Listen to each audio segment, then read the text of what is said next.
वज़ीर आज़म शहबाज शरीफ़ की सदारत हेठ एनर्जी सिक्योरिटी के हवाले से अहम इजलास। वज़ीर आज़म जो चवण है तो एनर्जी सिक्योरिटी हाँ मुल्की मुस्तक़बिल की मनसूबाबंदी जो इंतहाई अहम हिस्सो बणिजी चुकी है। मौजूदा इलाक़ाई सूरत हाल में तवानाई की बचत और वक्त सिर कदमन से तवानाई जो बहरान पैदा न थो। तवानाई ज़रूरतुन के नज़र आडो रखंदे कच्चे तेल जा स्ट्रेटजिक ज़ख़ीरा रखण वाले मनसूबे ते कम जारी है। सरकारी इस्तेमाल लाइ बिजली ते हलंदड़ बसूं और मोटरसाइकिल्स ख़रीद कयूं वञनि। EV लाइ चार्जिंग स्टेशन के क़याम लाइ वधीक तेज़ीअ सां कदम खया वञनि। शमसी बिजली की स्टोरेज लाइ बैटरियूं हासिल करण आसान बनाइण लाइ हिकमत अमली जोड़ी वञे। वफ़ाक़ी घरू वज़ीर मोहसिन नक़वी से अमेरिकी सफ़ीर नेटली बेकर की मुलाक़ात। खिते की सूरत हाल और गडियल दिलचस्पी वारन मामलन ते ख़यालन की ॾे वठ। अमेरिका ईरान ॻाल्हियुनि के ॿिए दौर बाबत सिफारती कोशिशुनि ते बि ॻाल्हि ॿोल। घरू वज़ीर मोहसिन नक़वी पारां जंगबंदी में वाद लाइ अमेरिकी सदर के कदमन की वाखाण। मुलाक़ात में तकरार के जटादार हल लाइ सिफारती चैलेंजिस की तसलसल के ज़रूरत ते ज़ोर। घरू वज़ीर मोहसिन नक़वी जो चवण है तो अमेरिकी सदर डोनाल्ड ट्रंप पारां जंगबंदी में वाद सुठो सवण है। वज़ीर आज़म फील्ड मार्शल तकरार के हल लाइ कोशिशूं वठी रहा हैं।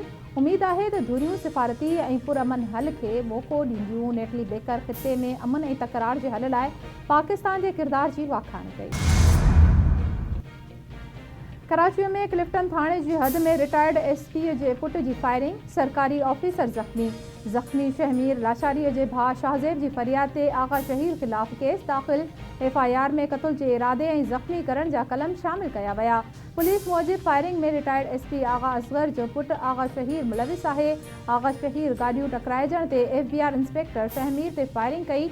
आगा शहीर और FBR इंस्पेक्टर बिन्हीं जो ताल्लुक शिकारपुर से है। जवाबदार खिलाफ केस दाख़िल करे वरतो है। गिरफ्तारी लाइ छापा हया पिया वञनि। सूबाई घरू वज़ीर जियाउल हसन लंजार क्लिफ्टन फायरिंग वाक़े जो नोटिस वरतो। DIG ॾखण का वाक़े की रिपोर्ट तलब। वाक़े में मुलविस जवाबदारन खिलाफ सख्त कार्रवाई की हिदायत। खैरपुर भरसा ॻोठ सईद खान लाखो ते पुलिस की चढ़ाई 2 ॼणा मारिजी वया। नौजवान और नींगरी ज़ख्मी। ॻोठाणनि इल्ज़ाम मड़ियो है तो खैरपुर और कंधरा पुलिस की ॻोठ ते चढ़ाई करे ड्रोन हमलो किया है, जंहिंमें 9वीं क्लास जो शागिर्द ज़ामिन अली और नौजवान सदरुद्दीन धारे जो मारिजी वया। शागिर्द अब्दुल समी धारे जो और नींगरी वली शाह धारे जो ज़ख्मी थी पया। ज़ख्मी अस्पताल मुंतकिल। मारिजी वयलनि के वारिसन जो SSP ऑफिस अॻियां धरणो इंसाफ़ जी। IG सिंध जावेद आलम मोडो खैरपुर में पुलिस चढ़ाई में 2 ॼणनि के मारजण जो सख्ती से नोटिस वरतो। कंधरा पटनी और सालेपट थानन जा SHOs मुअत्तल। सख्ती कानूनी कार्रवाई जो हुक्म। IG Sindh Javed Alam mode DIG Sukkur का वाक़े की तफ़सीली रिपोर्ट घुरी वरती। वाक़े की जांच लाइ SSP घोटकीअ की सरबराही में कमेटी कायम कई वई। SOPs की भञकड़ी कंदड़न के गिरफ्तार करे कानूनी कार्रवाई करण की हिदायत। ईरान सामूंडी लंघ आबनाए हरमुज़ में 2 सामूंडी जहाज़न ते कब्ज़ो करण की वीडियो जारी करे छॾी। ईरान नेवी जहाज़न ते कब्ज़े जो सबब ॿुधाईंदे चयो है तो आबनाए हरमुज़ की हिफाज़ती इंतजामन के ख़तरे में विझण ते जहाज़न के कब्ज़े में वरतो वियो और जहाज़न के ईरानी सामूंडी हदुन में मुंतकिल कयो वियो है। अमरीकी जंग खाते पारां अमेरिकी कांग्रेस के आगाह किया वियो है तो आबनाए हरमुज़ में ईरान तरफां विछायल बारूदी सुरंगुन के हटाइण में 6 महीना लगी सकन था। Field marshal Syed Asim Munir America Iran ॻाल्हियुनि के मुकम्मल तौर ते टुटण खां बचाइण ऐं राब्तनि जी कोशिश करे रहियो आहे। बरतानवी मैगज़ीन फाइनेंशियल टाइम्स की रिपोर्ट में चयो वियो है तो पाकिस्तान बिन्हीं मुल्कनि विच में जारी छिकताण में सिफारती टियाकड़ीअ की कोशिश में अहम किरदार अदा करे रहियो है। पाकिस्तानी फ़ौज के सरबराह फील्ड मार्शल आसिम मुनीर के एक गैर रिवायती पर मरकज़ी किरदार तो ॾिठो पियो वञे।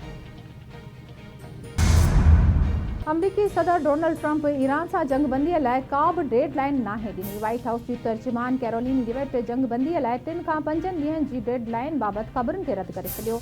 चवे थी तो वक्त जो तयन कमांडर इन चीफ पाण कंदो। ईरान के एक गडियल तजवीज़ आणण लाइ कुछ ॾींहं ॾेई रहिया आहियूं।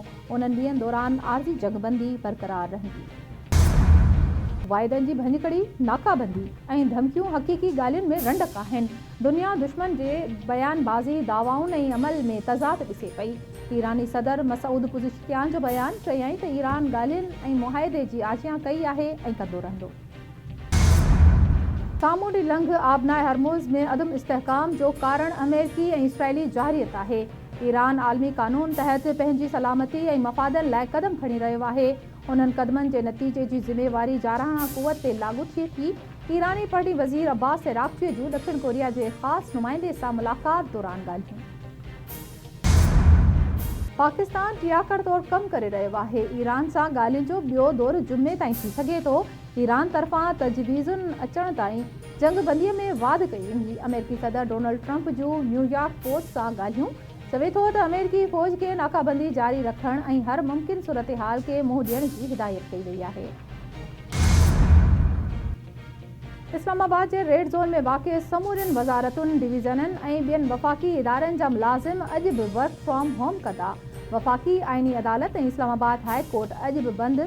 सुप्रीम कोर्ट महदूद अमले सां कमु करे रही आहे। रावलपिंडी ऐं इस्लामाबाद में सिक्योरिटीअ जा ग़ैर मामूली इंतज़ाम।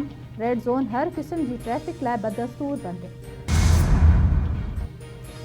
सिंध में रूट परमिट ऐं फिटनेस सर्टिफिकेट खां सवाइ हलंदड़ गाॾियुनि ख़िलाफ़ सख़्त कार्रवाईअ जो हुकुम। सीनियर वज़ीर शर्जील इनाम मेमण जो चवणु आहे त अक्सर गाॾियुनि जे रूट परमिट ऐं फिटनेस सर्टिफिकेट जो मुद्दो ख़तमु थी चुको आहे। फिटनेस सर्टिफिकेट खां सवाइ पब्लिक सर्विस गाॾियुनि ख़िलाफ़ का बि कार्रवाई थींदी। डिप्टी कमिश्नर ऐं chairman district regional transport authorities खे ख़त जारी कयो वियो। गाॾियूं मोटर व्हीकल्स ऑर्डिनेंस तहत दस्तावेज़नि सां गॾु हलायूं वञनि। रूट ऐं परमिट सर्टिफिकेट्स जारी करण लाइ डिजिटल निज़ाम मुतारिफ़ करायो वियो आहे। फिटनेस सर्टिफिकेट मुकमल तौरु ऑनलाइन जारी कया पिया वञनि। भाड़ो न वधाइण ते सिंध हुकूमत ट्रांसपोर्टर्स खे सब्सिडी फ़राहम करे रही आहे। कुझु ट्रांसपोर्टर्स पारां वधीक भाड़ो वठण जूं शिकायतूं मिलियूं आहिनि, जिन ख़िलाफ़ कार्रवाई थींदी। पाकिस्तान स्टॉक एक्सचेंज में कारोबार जी शुरूआति ते ॿाड़ाईअ जो रुझान। कारोबारी हफ़्ते जे चोथें ॾींहं जी शुरूआति ते स्टॉक एक्सचेंज में ॿाड़ाई रिकॉर्ड कई वई। 800 खां वधीक पॉइंट्स जी घटिताईअ सां स्टॉक मार्केट में 100 इंडेक्स 1,70,476 पॉइंट्स जी सतह ते अची वियो। 48 कलाकनि में रेड लाइन मंसूबे ते कमु ॿीहर शुरू करण जी कोशिश करे रहिया आहियूं। रेड लाइन मंसूबो वाहिद प्रोजेक्ट आहे जंहिं में अवाम खे तकलीफ़ थी रही आहे। सीनियर वज़ीर शर्जील इनाम मेमण जी ख़ानगी टीवी चैनल सां ॻाल्हि ॿोल। संदसि चवणु आहे त सिंध हुकूमत लॉट 1 ऐं लॉट 2 खे काफ़ी भेरा ख़बरदार कयो आहे त वक़्त ते कमु कयो। लॉट 2 खां शिकायत हुई त उहो कमु ठीक सां न पियो थिए। रेड लाइन मंसूबे ते कमु ठीक नमूने न थी रहियो आहे, उन करे हुकूमत ठीको ख़तमु कयो। एशियाई तरक़ियाती बैंक जी मुशावरत सां असां उहो क़दम खयो। हुकूमत उन कॉरिडोर खे जल्द मुकमल करणु चाहे।